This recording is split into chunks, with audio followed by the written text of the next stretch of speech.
있고 너무 좋습니다. 그렇지요? 가지 마시고 저녁 예배도 함께 하시면 예, 우리 주위에 계신 분들과 한번 인사하겠습니다. 하나님이 일하고 계십니다.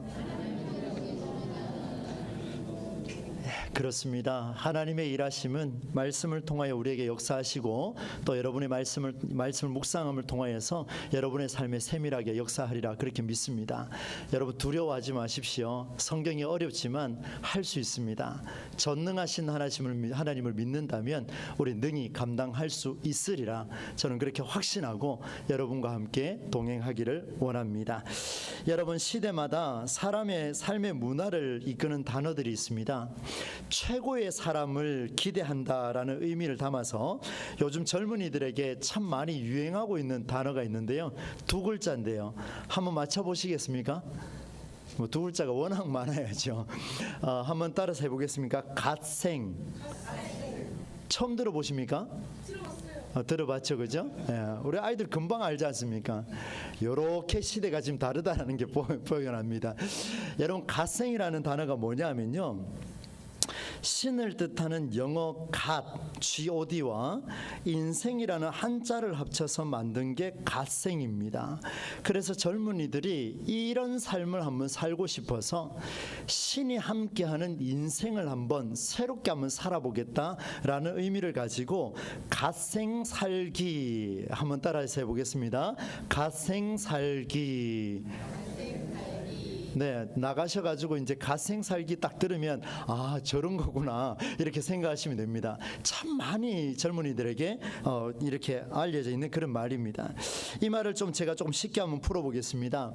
현실에 집중하면서 성실한 생활을 하기 위해서 특정한 목표를 세웁니다. 그리고 그에 따라서 생산적으로 계획을 잘 실천해 나가는 그런 삶을 추구하는 것을 가리켜서 이런 갓생 살기다 이런 표현을 담고 있죠.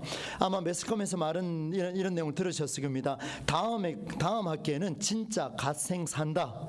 이번 프로젝트는 망했지만 내일은 갓생.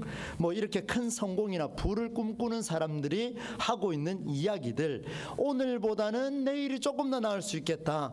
기대감을 가지고 살아가는 것을 가리켜서 갓생 살기 이렇게 표현을 담고 있습니다. 그러기 위해서는 삶의 루틴을 많이 바꿔야 되겠죠. 지난주 설교를 통해서 많은 부분들을 여러분과 함께 나누었습니다. 일반적인 루틴이 아니라 기독교적인 루틴이 무엇인가를 좀 살펴보게 됐는데 이런 것을 잘하는 사람들이 하는 이야기가 있습니다. 참 제가 웃고 넘어갔는데요. 나이 먹는 게 두렵지 않고 기대가 된다. 갓생을 사는 사람들이 하는 이야기가 이런 이야기를 했습니다. 나이 먹는 게 두렵지 않고 기대가 된다. 오늘보다는 내일이 나을 것이다 라는 기대감을 가지니까 어떤 생각이 드냐 하면 그렇지, 나이 먹는 게 두렵지 않아. 왜? 오늘보다 내일이 더 나을 거기 때문에 그렇습니다. 여기 계신 우리 어르신들 조금 더 두려워하지 말고 실망하지 마시고 오늘보다 내일이 나을 줄로 믿습니다. 내일이 나은 인생을 분명히 살아가리라 믿습니다. 그래서 여러분 조금 더 실망하지 않기를 바랍니다. 갓생, 이 단어를 잘 기억해 두시기를 바랍니다. 인생을 살려면 지혜로운 자가 돼야 됩니다. 게으른 자는 불가능합니다. 시간 관리를 잘해야 되겠죠. 너무너무 잘해야 됩니다. 세상을 잘 아는 지혜로운 자는요, 시간을 첫 번째로 잘 관리하는 사람을 말합니다. 그래서 오늘 성경을 보니까 세월을 아끼라, 나중에 허송 세월을 보냈다라고 말하지 않으려면요, 오늘을 열심히 살아내야 합니다. 이거 많이 듣는 이야기죠. 누가 가장 우리한테 많이 합니까? 목사가 많이 한다 하면 큰일 납니다, 여러분. 누가 제일 많이 하면 부모님들이 제일 많이 하죠. 아버지 어머니 중에 또 누가 제일 잘합니까? 그렇죠. 엄마가 제일 많이 하죠. 인생 그래 살면 안 된다. 내일을 위해서라도 오늘 최선을 다해라. 그러면 오늘과 다른 내일이 주어질 것이다. 이런 표현을 쓰죠. 공부하는 학생들이 들으면 참 기겁할 노릇 아니겠습니까? 집에서도 듣고 학교 가서도 듣고 학원 가서도 듣고 뭐 하루 종일 듣는 게 이런 이야기들이죠. 여러분 이게 세상의 이치에 옳은 말입니다. 갓생을 살기 위해서는요, 오늘보다 더 나은 내일을 살기 위해서 우리는 조금 더 발전해 나가는 프로젝트를 만들기 위해서 우리는 갓생, 신이 함께하는 인생을 살아야 한다라고 그렇게 말하고 있습니다. 여러분 오늘 본문 말씀에도 그런 말씀이 기록되어 있는데요. 여러분 15절, 16절, 17절을 한번 보시면 그런즉 너희가 어떻게 행할지를 자세히 주의하여 지혜 없는 자같이 하지 말고 오직 지혜 있는 자같이 하여 16절 같이 했습니다. 시작. 세월을 아끼라 때가 악하니라. 그러므로 어리석은 자가 되지 말고 오직 주의 뜻이 무엇인가 이해하라. 이렇게 표현하고 있습니다. 16절 말씀은요 우리 그리스도인들에게 굉장히 중요한 단어입니다. 한번 잠이 올 수 있으니까 한번 따라서 합시다. 세월을 아끼라 때가 악하니라. 우리 어른들은 금방 이해할 것 같은데 조금 이따 우리 찬양 발표할 우리 새 친구 한번 따라서 합시다. 우리 초등학생 3명. 예. 목사님 보고 웃으면 안 돼요. 따라하는 거예요 지금. 한번 따라서 합시다. 세월을 아끼라 때가 악하니라. 우리 조남철 집사님, 저 서경 집사님 제 잘했죠? 예. 송금숙 집사님 어디 계십니까? 저 뒤에 계십니다. 예, 뒤에 계시네요. 감기하고 같이 있습니다. 여러분 한번 보십시오. 우리 아이들도 이렇게 고백했습니다. 근데 이 아이들이요 세월을 아끼라 때가 악하니라. 이 무슨 말인지 알 수 있을까요? 우리가 느끼는 거하고 이 아이들이 느낀 게 다릅니다. 제가 이 말씀 드리는 이유가 있습니다. 잘 한번 들어보십시오. 여러분은 어떻게 살아가야 할지를 살피라 이런 내용을 담고 세월을 아끼라 때가 악하다 그리고 뜻이 무엇인가 깨달으라 이런 표현을 담고 있는데 오늘 본문에도 보니까 때가 정말 중요한 것 같아요. 그래서 세월을 많이 아껴야 됩니다. 시간을 아껴야 돼요. 그래서 제가 자료를 찾아보니까요 모든 시간을 카운트하라. 그래서 영어 번역에 카운트하라 이렇게 표현해놨습니다. 어떻게 하라고요? 매 순간마다 그 시간을 쪼개서 시간을 아끼며 살아가라 그렇게 이야기를 하고 있어요. 기독교의 가르침은요 세상보다 훨씬 더 세월을 아껴야 합니다. 왜요? 우리는 종말 신학을 갖고 있기 때문에 허송 세월을 지내지 않으려면 오늘도 우리는 갓생 인생을 살아야 하겠습니다. 하나씩 발전해 나가는 삶을 위해서라도 우리는 그렇게 해야 됩니다. 그러나 여러분 제가 항상 설교 패턴을 이렇게 가져가죠. 갓생 인생을 사는 게 정말 우리와 맞는 이야기일까? 이제 그 이야기를 좀 하려고 합니다. 세상의 많은 젊은이들과 우리 아이들과 청소년들과 청년들이요 이렇게 이야기합니다. 나는 오늘부터 내일을 낫게 하기 위해서 갓생을 살겠다. 신이 나와 함께하는 그런 인생을 한번 바꿔보겠다 이렇게 결단을 합니다. 그런데 정말 그런 내용이 들어있을까? 그런데 오늘 성경은요 조금 다르게 묘사를 하고 있습니다. 여러분 16절을 읽었습니다마는 15절과 17절이 16절과 동떨어져 있는 따로 된 문장이 아니라 연결선에 있다는 것을 기억하셔야겠습니다. 앞뒤로 보면 세월을 아끼는 일에 두 가지가 전제가 되어 있습니다. 앞부분에 보시면은 너희가 어떻게 행할지를 자세히 주의하라. 그리고 뒷부분에 보면 주의 뜻이 무엇인가 이해하라. 네, 좋습니다. 한번 따라서 합시다. 너희가 어떻게 행할지를 자세히 주의하라. 두 번째, 주의 뜻이 무엇인가 이해하라. 네, 여러분 한번 보십시오. 갓생은 신이 함께하는 그런 인생 멋지게 한번 살아보겠다 그러면서 그렇게 표현했지 않습니까? 그래서 세월을 아끼래요. 그런데 오늘 성경은요 앞뒤가 더 붙었습니다. 세월을 아껴야 되는데 어떻게 아껴야 되냐면 너희가 어떻게 행할지를 자세히 주의하고 주의 뜻이 무엇인가 이해하라 이렇게 표현을 담고 있습니다. 제가 오늘 하고 싶은 말씀이 성경 이야기가 이 두 가지입니다. 첫 번째, 어떻게 행할지를 자세히 주의하라. 영어 번역에 보니까 good sense 이렇게 되어 있습니다. 좋은 감각을 가져라. 어떻게 행할지를 좋은 감각을 가져라 이렇게 말씀하는데 바로 앞에 본문에 보면 이런 내용이 있습니다. 하나님께서 말씀을 하세요. 너희는 빛의 자녀들이기 때문에 어둠의 일을 행하지 말고 빛의 자녀로 살아가기를 힘쓰라. 그런데 그렇게 살아가기를 힘쓰는데 어떻게 살아가냐면 자세히 주의하여 오늘 15절 말씀대로 너희가 빛의 자녀로 어떻게 행할지를 자세히 주의하여 굿 센스를 가지고 그렇게 살아라 말씀을 하고 있습니다. 열매 없는 어둠의 일에 참여하지 말라 이렇게 기록을 했죠. 그런데 16절 17절에 넘어가니까 주의 뜻이 무엇인가 이해하라 이렇게 되어 있습니다. 여러분 이제 저를 보시겠습니까? 앞에 빛의 자녀로 살아가는 것이 너무 중요하니까 어둠의 세계에 있는 일들을 행하지 말고 빛의 자녀로 살아가라. 그런데 빛의 자녀로 살아가기 위해서는 자세히 주의하여 좋은 감각, 굿 센스를 가지고 살아가라. 그런데 굿 센스를 가지고 살아가는 삶이 무엇이냐? 세월을 아끼는 삶이다. 갓생. 그런데 여기 하나 더 붙었습니다. 주의 뜻이 무엇인가 이해하라. 오늘보다 나은 내일을 위해서 오늘 계획을 세우고 최선을 다하는 것은 갓생도 하는 일이지만 예수 믿는 사람은 달라야 한다. 오늘보다 나은 내일을 위해서 오늘 주의 뜻이 무엇인가 이해하고 내일 일을 감당하라 이 말씀을 주고 있습니다. 이 말을 영어로 보니까 find out 이렇게 되어 있습니다. understand를 find out이라고 표현해놨는데 찾기를 힘쓰라. 여러분 어떻습니까? 주의 뜻이 무엇인가 단순히 받아들이라는 이야기가 아니고 주의 뜻이 무엇인가 이해하라, 찾으라, 이해하라, find out, 찾으라, 열심히 찾으라 이렇게 말하고 있습니다. 이래도 안 찾고 계시겠습니까? 찾아야죠. 찾아야죠. 제가 하나 이야기를 들려드리겠습니다. 여러분 오늘 성경은 바울이 로마 감옥에서 쓴 편지입니다. 에베소에 있는 지역에 있는 교회들을 향해서 쓴 편지예요. 얼마나 간절하겠습니까? 내 모양이 옥에 갇혀 있잖아요. 그러면 더 이상 할 말이 없을 텐데 얼마나 간절하면요, 이 에베소 지역을 위해서 에베소 교회에 있는 사람들에게 쓴 편지가 오늘의 이 내용입니다. 한 번 더 말씀드릴게요. 에베소 지역에 있는 자들을 위하여서 에베소 교회에 있는 사람에게 바울이 감옥에서 펜을 들고 자기의 거의 애간장 끓는 심정으로 편지를 쓰고 있는데, 여러분 이때 당시 에베소 지역이 어떤 동네였냐면요, 이런 동네였습니다. 에베소 지역은 당시 그리스 문화와 아테네 문화로서 신화와 철학이 왕성하던 곳이었습니다. 소위 똑똑한 사람이 다 몰린 곳입니다.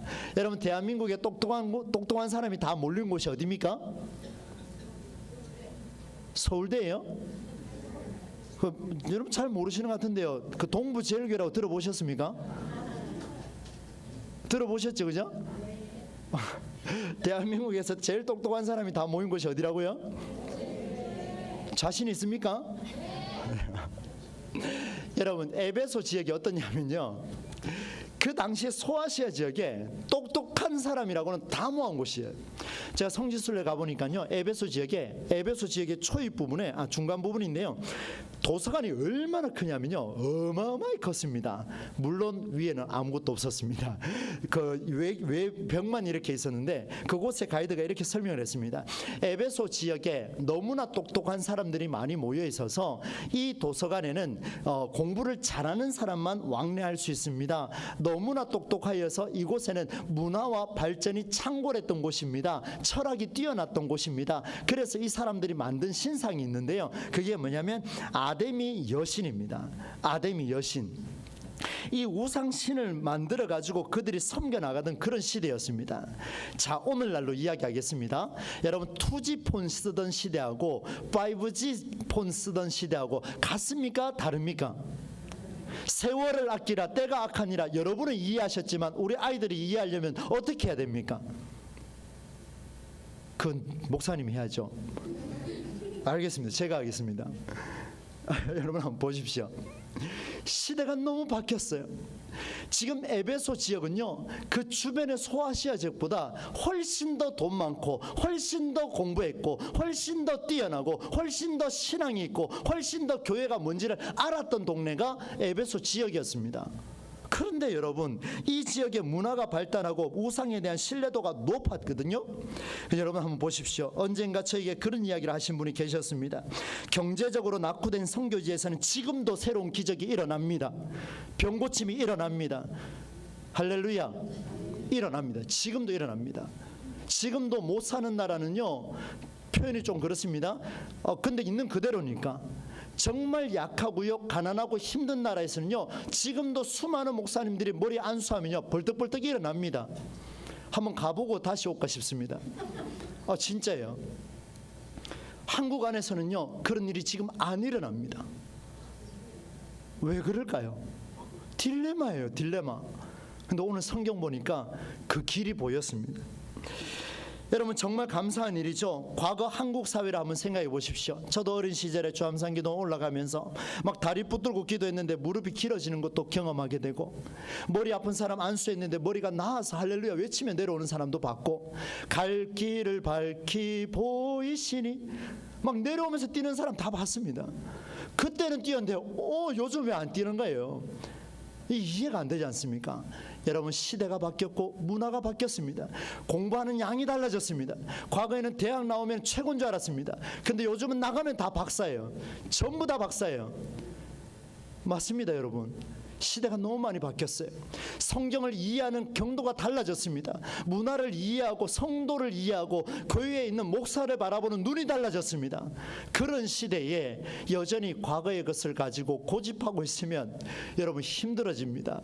여전히 지금 저에게 와서 저 못 사는 나라는 기적이 일어나고 있습니다. 거기는 일어나요. 근데 여기는 왜 안 일어납니까? 저보다 더 많이 기도하는 분이 여기 천지인데 왜 안 일어납니까? 이유는 지금 이 아이들에게 세월을 아끼라 때가 악하니라 성경의 말씀을 저도 말 못하고 여러분도 말 못하고 있는 이 현실에 그대로 드러나고 있습니다. 우리는 소통이 안 돼요. 우리 한국교회는 이미 문화하고 소통이 안 됩니다. 너무나 많이 발전했는데 우리의 생각은 갇혀 있어요. 오늘 성경이 그걸 보여주고 있습니다. 낙후된 지역에서 은혜가 있다고 동일 방법으로 고린도 지역의 사건과 에베소 지역의 사건과 빌립보 지역의 사건과 저 사대 교회의 사건과 똑같냐고요? 천만의 말씀. 다릅니다. 지역마다 다르고 시대마다 다르고 어떤 목사가 서느냐에 따라 다르고 전부 다 달라져요.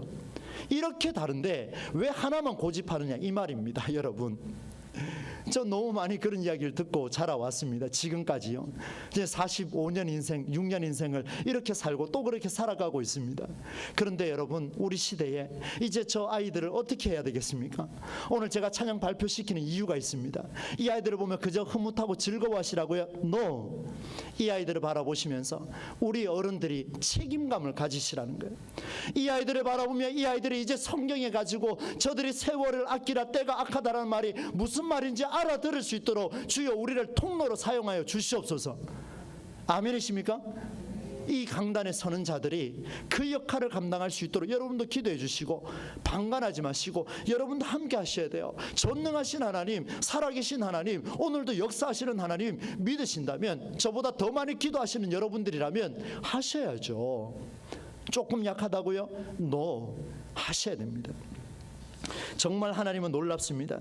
에베소 지역 교회 성도들을 향해 바울이 이렇게 이야기했습니다. 너희는 단순한 믿음을 가지라 말하지 않았습니다. 뭐라고 이야기했냐면, 한번 따라서 합시다. 오직 주의 뜻이 무엇인가 이해하라. 보세요, 여러분. 지금 에베소 지역은요, 지금 우리로 비교하면 그 엄청난 오래전이지 않습니까? 그 주변에 있는 지역들에게 빌립보 교회에게 하는 말이 다르고 고린도 교회 하는 말이 다 다릅니다. 그런데 에베소 교회는요, 이들보다도 훨씬 더 똑똑한 사람들이 모여있고 훨씬 더 자랑할 만큼이 많은 사람들에게 뭐라고 이야기했냐면 이렇게 이야기합니다. 오직 주의 뜻이 무엇인지 그저 받으라, 그저 믿으라, 그저 순종해라, 그저 복종해라, 그저 주일 성수해라, 이렇게 말하지 않았습니다. 뭐라고 말했습니까? 오직 주의 뜻이 무엇인가? 어떻게 해요? 크게 한번 합시다. 도와주세요. 크게 합시다. 이해하라는 말이 감정적으로 받으란 말입니까? 이해하라는 말이 단순히 믿으란 말입니까? 천만의 말씀이요. 이해하라는 말은 내 감성과 내 마음과 내 생각과 내 이성, 내 살아온 삶의 환경, 나의 성격, 이 모든 것들을 가지고 주의 말씀의 뜻이 무엇인가 몸부림치라. Find out. 제가 오늘 너무 좀 세게 얘기합니까? Find out. 찾으라는 거예요. 70대 이상은 믿고 60대 이상은 적당히 알고 50대 이상은 생각 좀 하고 40대 이상은 연구하고 30대 이상은 몸부림치고 20대 이상은 자기 목숨 걸고 저기 있는 10대 이상은 대충 살고 성경이 어디 나옵니까? 없잖아요. 성경은요 그렇게 말씀하지 않습니다. 저는 우리 교회를 너무 사랑하는 것 같습니다. 이렇게까지 이야기하는 거 보니까요. 성경은 그리 말한 적이 없습니다. 성경은 오늘 우리 시대를 향하여 다른 주변에 있는 낙후된 지역보다 세계에 수많은 기적이 일어나는 지역보다 똑똑한 자들이 모여있는 이곳에 주님은 말씀하십니다. 오직 주의 뜻이 무엇인가 이해하라. 여러분, 갓생 인생은요 이렇게 살 수 없습니다. 갓생은 내일 공부 잘하기 위해서, 아니 내일 유명한 사람이 되기 위해서, 내일 뛰어난 사람이 되기 위해서 오늘 열심히 공부하라. 그게 갓생입니다. 너무 좋은 말이죠. 그러나 이제 저는 다른 용어로 쓰겠습니다. 한번 따라서 합시다. 갓생보다는 디사이플생. 무슨 말인지 아십니까? 한 번 더 합시다. 갓생보다는 디사이플생. 갓생은 신과 인생을 결합했다면 디사이플생은 사실은 이거 기독 공부에 어떤 청년이 기록해 놓은 겁니다. 제가 제목만 가져왔는데 디사이플 예수님의 제자, 인생, 생, 제자의 생을 사는 사람은 내일을 위해서 세월을 아끼는 삶이 아니라 제자의 인생은 내일을 위해서 오늘 주의 뜻이 무엇인가 이해하려고 몸부림치는 인생인 줄로 믿습니다. 갓생보다는 디사이플생을 살아가는 우리 동부제일교회가 되기를 간절히 소망합니다. 말씀을 맺겠습니다. 디사이플생 기준은요 사람에게 없습니다. 절대로 없습니다. 갓생의 기준은요 자기한테 있습니다. 내가 얼마나 노력하느냐에 따라서 달라지죠. 그런데 갓생이 아닌 디사이플생은요 사는 것이 아니라 사라지는 것입니다. 내가 살고 싶어 사는 게 아니에요. 주의 뜻이 무엇인가 알고 싶어서 몸부림치면 주께서 우리로 하여금 살게 하시는 줄로 믿습니다. 이겁니다, 여러분. 얼마나 멋있습니까, 성경이.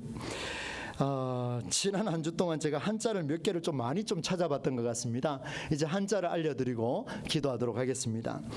들어보셨을 겁니다. 일신, 우일신.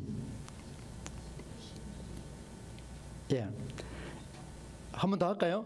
일신, 우일신. 무슨 말인지 아시죠? 우리 어르신들께서는 다 아실 겁니다. 언제요? 하루가 새롭고 또 하루가 새롭고. 여러분 한번 보십시오. 이날이 새롭고 내일도 새롭고 모레도 새롭고 훨씬 더 새로운 인생을 살아가려면 갓생도 중요하지만 여러분 주의 뜻이 무엇인가 이해하여 주의 뜻을 가지고 내일 다른 인생을 살아가신다면 우리에게 날마다 새로워지고 또 날마다 새로워지는 놀라운 은혜 일어날 줄로 믿습니다. 이전 것은 지나갔으니 보라 새 것이 되었도다. 그럼에도 불구하고 이전 것을 찾고 계신다면 이제는 과감하게 내려놓으십시오. 새로운 피조물이라면 일신우일신 디사이플생으로 사라지게 될 때에 오늘 우리는 저 아이들과 함께 소통이 되리라 생각합니다. 우리 교회가 다음 세대에게 가르치는 교회가 아니라 다음 세대에게 사라지는 게 무엇인지를 알려줄 수 있는 여기 계신 우리 모든 어른들의 삶이 되기를, 모델이 되실 수 있기를 우리 주 예수님의 이름으로 간절히 축원합니다. 하나님 아버지, 피곤한 시간 가운데에도 주의 말씀을 묵상하였습니다. 세상의 많은 사람들은 내일이 좋아지기 위해서 갓생을 찾습니다. 그래서 세월을 아낍니다. 그러나 오늘 성경은 내일을 위해서 세월을 아끼지만 그 세월을 아끼는 이유가 주의 뜻이 무엇인가 이해하기 위해서 몸부림치라 말씀해 주셨습니다. 연로하신 어르신들로부터 시작하여 우리 어린아이에 이르기까지 모두가 일신우일신 날마다 새로워지되 갓생이 아닌 디사이플생으로 새로워지는 놀라운 은혜가 우리에게 있게 하여 주옵소서. 예수님의 이름으로 축복하며 기도하옵나이다. 아멘. 네, 찬송